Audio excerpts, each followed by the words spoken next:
Welcome back to our second speculation video, but today we are not speculating what is coming to the event, but sadly, what we may never see at Halloween Horror Nights.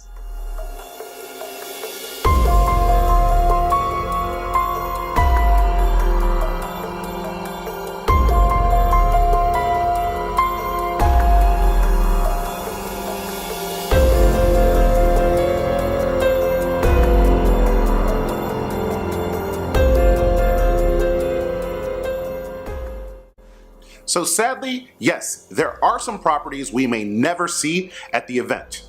But before we get into that, on this channel we cover many things from horror, theme park, travel, and many other things. So if that's the kind of thing that you enjoy, consider browsing through my other videos as well as subscribing to the channel. Now in today's video, we have some small updates and then we're going to move on to 5 houses that we would all love to see at the event, but may never see, and why. Also, stay tuned to the end for a little theory that I have that may impact the event's future as well as some rumors. So let's start with the updates. Now the latest updates are the permits. So I want to give a quick shout out to my friends over at Halloween Horror Nights Crypt, which is the website that I utilize to source this information. HHN Crypt is one of my favorite HHN focused websites with plenty of Halloween Horror Nights history as well as the best place to go to for any updates once they are confirmed. This is a speculation video though, so I want to be clear, HHN Crypt is not involved in speculation, but they are the first to the scene whenever any updates are confirmed. Which is why I would obviously go to them for any updates to share on this video, which brings us back to the permits filed. We have most recently seen the permits for Soundstage 22 filed, which means that now we have 5 out of the 10 locations already confirmed for Halloween Horror Nights 29. Locations so far will be seen on the image on the screen right now, which includes Soundstage 22, Building 108, Sprung Tent 1 and 2, and the MIB-Q Tent. Now that is all for the updates for now, which brings us to the sadly speculated list of the houses that we all want, but may never see at the event. Speculation.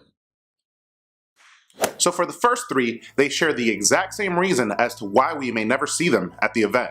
That reason being Warner Brothers, or WB for short. The WB has been running their own yearly event for a few years now, and most recently last year it caught my attention, and from the looks of it, it's caught many people's attention. This event is called Horror Made Here, which utilizes a lot of the intellectual properties that Warner Brothers owns to promote the event. So to start us off, we have anything Batman, Gotham, or Joker related. With the Batman universe being so dark and Joker being one of the darkest villains that we've ever experienced with Heath Ledger's rendition, I can only imagine that this would be amazing to see at Halloween Horror Nights. I could already imagine walking down a hallway with some lights flickering and Heath Ledger's Joker laugh echoing through. I'm a man of my word. Sadly enough, Horror Made Here has already made use of this IP. Last year they had Arkham Asylum with the Joker, so given the success of this particular house, I heard a lot of great reviews. I doubt that they're going to let anybody else utilize this IP for some time.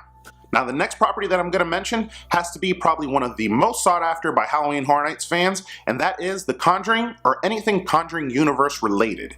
If any of you follow HHN speculation, you know that for the past few years, this has been a consistently speculated property.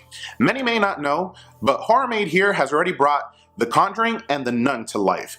And given their popularity, I have a hard time believing that they are going to loosen their grip anytime soon. Next, we have another highly speculated property in It.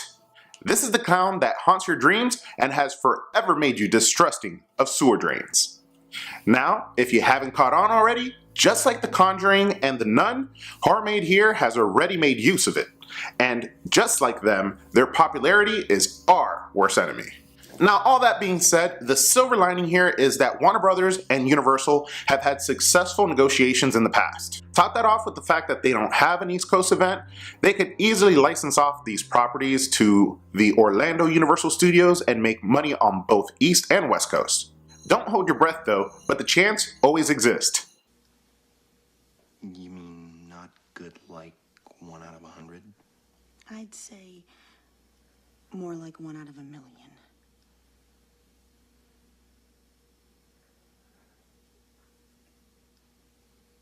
So you're telling me there's a chance?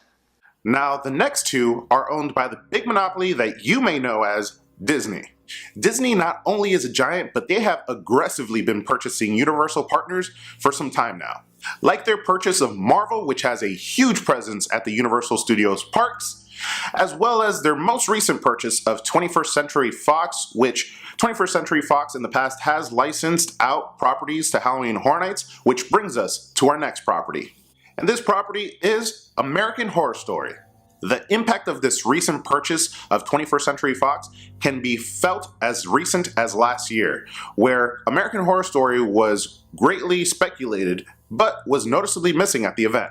The great thing is though, if you are a fan of the event and you've been frequently, you've probably had a chance to already experience a version of American Horror Story at Halloween Horror Nights. That being said, this show is extremely successful and has a huge amount of variety. It could have been a staple at the event for years to come. Last but not least, we have anything Predator or Alien related. This is another one that if you were lucky enough, you may have already experienced at the event before. These franchises continue to offer new movies and fan relevance for years to come. But with its new ownership, this may never have a chance of returning to Halloween Horror Nights. Now, once again, the silver lining to this is always the word negotiation. But with the parks' proximity to each other, it extremely complicates things. But obviously, if anybody knows Disney, they are not in the business of marketing any extremely scary events. So they stand to make some money by licensing these out to other haunts in the area. Disney is known to be really tough with negotiations, so we really won't know anything up till it happens. Now, for those of you who have stuck with me all the way through to the end, thank you, and I hope that you've enjoyed the content.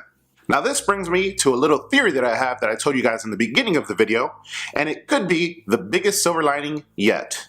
This will force Universal Studios to start finding IPs elsewhere, and like Warner Brothers and Disney, could start tapping into the IPs that they have a little bit more. I believe that their recent merchandising and also paintings that they've been releasing is a sign of their awareness and also a sign that they may be looking to do just this. They've recently released a bunch of merchandising and some paintings of Universal's classic monsters. I actually have the shirt on right now that I bought on my most recent trip, and I find it all to actually look extremely amazing. Let's see, move my lanyard and bring it up a little bit closer. Yeah, it's probably out of focus, but it looks great. I got my shirt all wrinkled. With a rumor of a new gate, and rumors that this new gate will include a year-round haunt, could it be that our beloved classic monsters make a major return? Or could it be possible that Halloween Horror Nights gets moved to this new, possibly larger gate? Bam! Mind blown. But as always, keep in mind that this is just speculation up till announcements are made official. So that is it for this video. If you like this content, make sure to give it a thumbs up. Subscribe to the channel to show your support. Follow me on my social medias like Facebook and Twitter, which I will link in the description below. And as always, peeps, don't forget to ask yourself, have you been entertained?